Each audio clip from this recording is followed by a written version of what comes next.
E a gente continua falando sobre o sono aqui no Utilidade Pública de hoje, batendo um papo com a psicóloga Simone Guimarães. Simone, tem um tema que eu queria abordar, que era a questão do pesadelo. Então, o pesadelo, ele ocorre ao final do sono. Vamos dizer assim, para que as pessoas consigam entender. Porque o sono, ele tem as fases, né? Então, as 3 primeiras fases do sono são fases de relaxamento, que o organismo vai se acomodando. A última fase é uma fase de turbulência fisiológica, né? É onde os neurotransmissores vão ser emitidos, onde a produção hormonal é maior, onde os picos de pressão arterial ocorrem, né? Picos cardíacos também.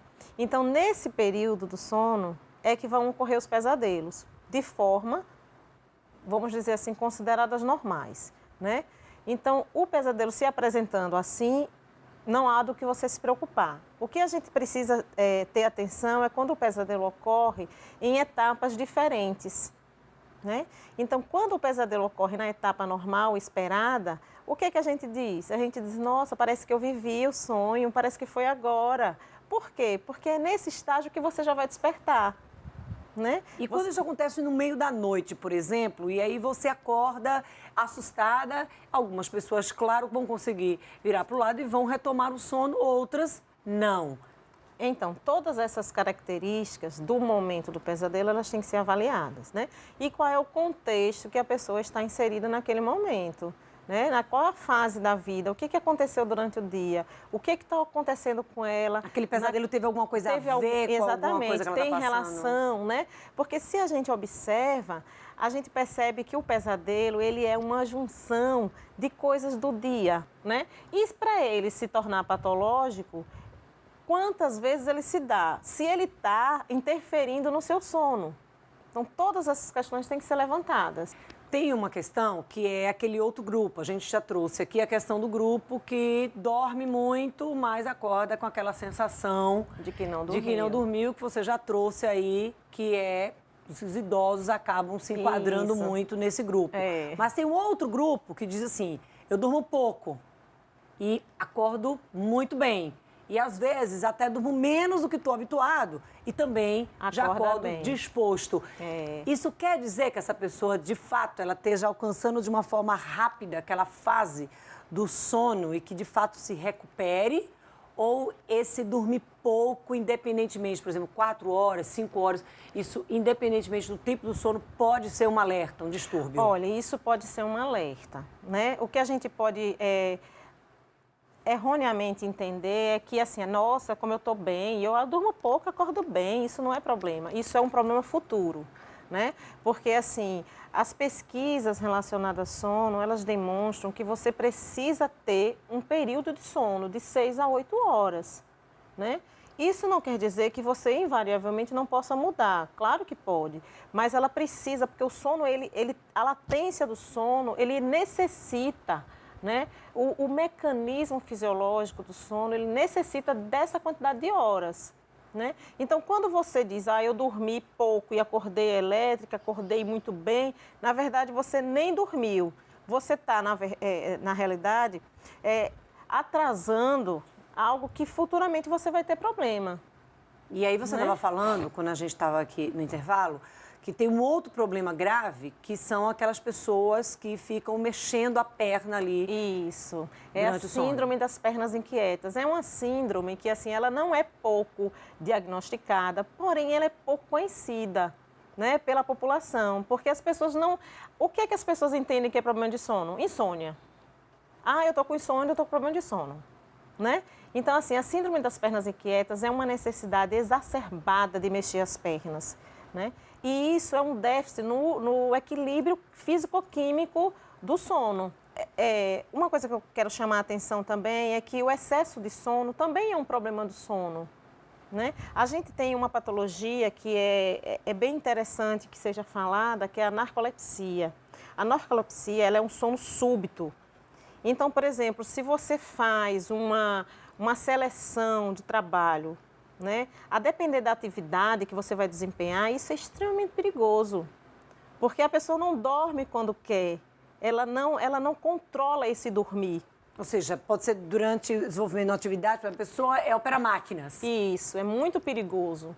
Então, todo esse trabalho de seleção de pessoal tem que levar em consideração todas essas patologias, né, que a gente verifica, porque normalmente o que eles pedem? A gente vai pedir o exame de sangue, exame de coração, e ninguém faz uma anamnese com a pessoa para saber como é a vida da pessoa, né?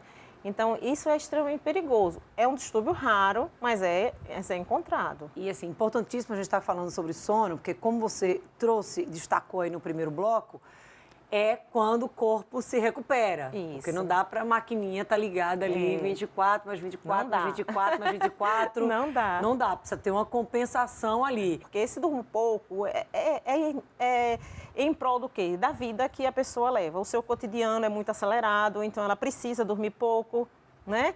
E, de repente, ela quer recuperar tudo, né? Ela não recupera. Ele tem que ser reposto aos poucos, porque senão você vai acabar criando um outro problema. Quando você tem o problema de dormir pouco, você agora vai passar a ter o problema de dormir muito, né? Que essa sonolência excessiva também é prejudicial. Ou seja, aquela pessoa que passa o dia inteiro ali... dormindo, isso não é positivo. Tem alguma coisa errada. Tem alguma coisa errada. E aí, geralmente, as pessoas que passam o dia inteiro dormindo, a queixa é que, assim, eu não consegui dormir à noite porque eu ando tendo a famigerada insônia. Porque não tem algo mais irritante do que na hora que você quer dormir, você não consegue dormir. Verdade. A insônia, ela se apresenta como problema do sono ou como, vamos dizer assim, sintoma de outras patologias. Então, é importante a gente fazer uma anamnese perfeita, né? Porque ela vem associada à depressão, ela vem associada à ansiedade generalizada, ela vem associada a diversos outros distúrbios psicológicos. Então, a gente tem que verificar se ela está se apresentando como sintoma, se ela está se apresentando como perturbação e, ainda mais, se ela se apresenta em comorbidade, ou seja, se ela é uma doença, né, uma patologia associada a outra patologia, se as duas existem simultaneamente. Porque se as duas existem simultaneamente, o que a gente tem que fazer? A gente primeiro tem que tratar a outra que ela se apresenta como sintoma, né? Então, você precisa ver essa ansiedade, essa depressão para você atingir a insônia. Mas aí, muitas dessas vezes, vem a utilização dos medicamentos. Porque a insônia, ela repetidas vezes, ela vai trazer uma série de outros problemas.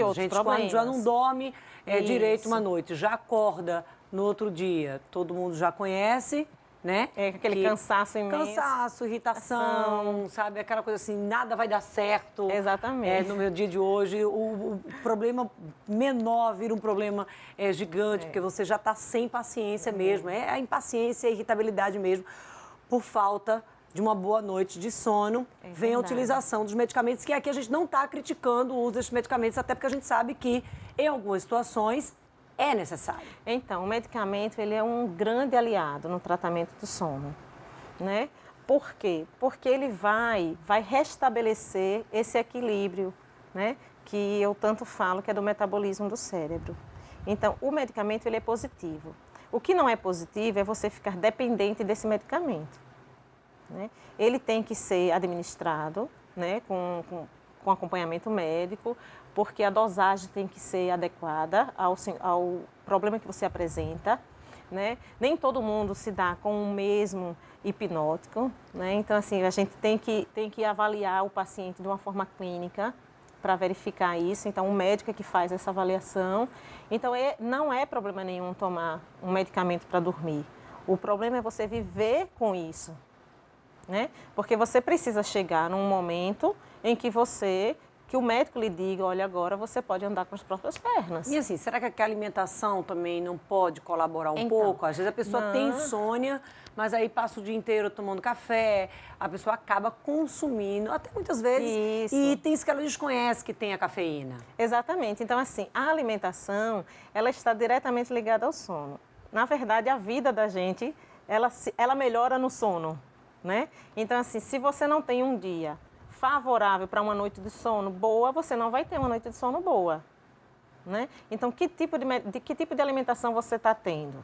E outra coisa que é mais assim próxima do sono, à noite, como está sendo essa alimentação? Isso tudo faz parte do que a gente chama higiene do sono. Né? Como é que você está cuidando dessa preparação para dormir? Porque a preparação para dormir não começa naquela hora que você vai tomar banho e coloca o pijaminha, não. Né? Vai desde a alimentação noturna, né? O que você jantou. Come, por exemplo, uma rabada e seu organismo, ao invés de gastar energia repondo, né, ali fazendo a manutenção e reposição ele vai precisar do seu vai gastar para fazer aquela digestão. A digestão, exatamente. Então, assim, como que ele chega nesse equilíbrio hormonal? E o tratamento? Então, o tratamento, hoje a gente dispõe, assim, né, de vários medicamentos, né? De medicamentos, assim, mais modernos, né? Que não causam dependência. E a gente dispõe também das terapias, né? A terapia é uma linha que se adequa muito bem à terapia cognitivo-comportamental, porque ela é essencialmente uma linha de treinamento, né?